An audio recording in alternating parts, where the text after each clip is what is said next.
আসসালামু আলাইকুম বন্ধুরা। আশা করি ভালো আছেন। আবার একটা নতুন ভিডিওতে আপনাদের স্বাগতম। আজকের ভিডিওটি অত্যন্ত গুরুত্বপূর্ণ।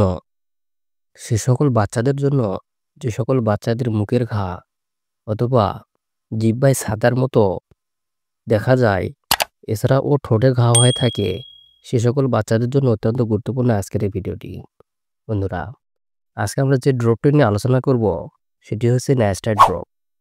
আজকে আমাদের আলোচনার বিষয় হচ্ছে ন্যাস্টাইড ড্রপ। এর কাজ কি, এর ব্যবহার এবং এটি কোন কোম্পানির ঔষধ সে সম্পর্কে বিস্তারিত জানবো। বন্ধুরা, আপনারা দেখতেছেন মেডিসিনের কথা ইউটিউব চ্যানেল। প্রতিনিয়ত মেডিসিন এবং স্বাস্থ্য বিষয়ক টিপস পেতে চ্যানেলটি সাবস্ক্রাইব করে পাশে থাকা বেল আইকনটি বেজে দিন, যেন সবার আগে মেডিসিন এবং স্বাস্থ্য বিষয়ক টিপস আপনি পেতে পারেন। এছাড়াও আপনি খাচ্ছেন এমন কোনো ওষুধ সম্পর্কে জানতে কমেন্ট করুন। এই ন্যাস্টাইড ড্রপ হচ্ছে ন্যাস্টাটিন গ্রুপের একটি ওষুধ। এটি বাংলাদেশে সাধারণত একমি ল্যাবরেটরিজ কোম্পানি বাজারজাত করে থাকেন। এটি বাংলাদেশের যে কোনো ওষুধের দোকানে পাওয়া যায়।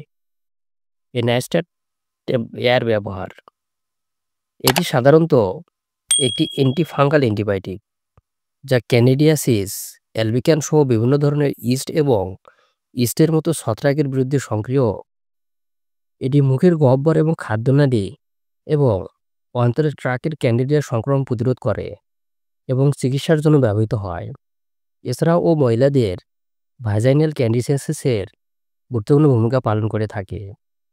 এছাড়াও এটি যে সকল বাচ্চাদের মুখের ঘা একেবারে যেতে চায় না এবং অনেক ক্ষেত্রে দেখা যায় যে অনেক বাচ্চাদের জিহ্বায় সাদা অংশ দেখা যায়, এক কথায় ছাতার মতো অংশ দেখা দেয়, সে সকল সমস্যা দূর করার জন্য এই ন্যাস্টাইটেড ড্রপ অত্যন্ত গুরুত্বপূর্ণ পালন করে থাকে।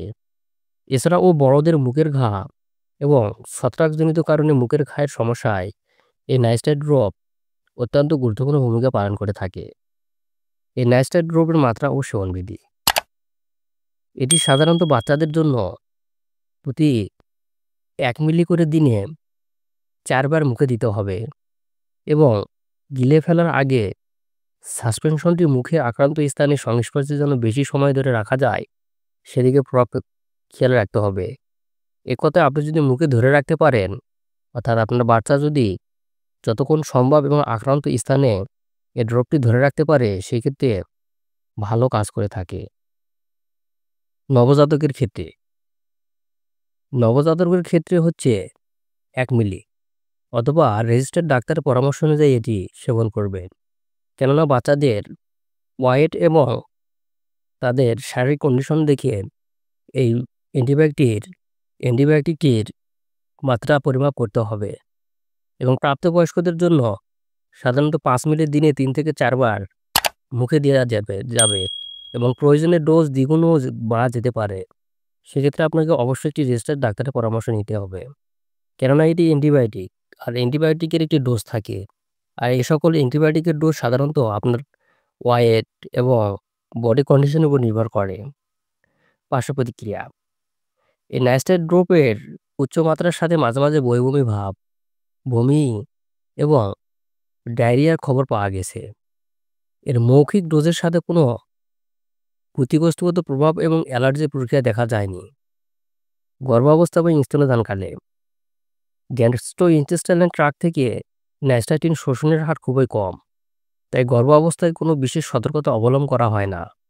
সেক্ষেত্রে অবশ্যই আপনি একটা ভালো গাইনোকোলজিস্ট ডাক্তারের পরামর্শ নেওয়ার পরেই গর্ভাবস্থায় এই ড্রপটি সেবন করবেন। তো বন্ধুরা, এ ছিল ন্যাস্টাইড ড্রপ সম্পর্কে আজকের ধারণা। ভিডিওটি ভালো লাগলে লাইক, কমেন্ট এবং সাবস্ক্রাইব করতে ভুলবেন না।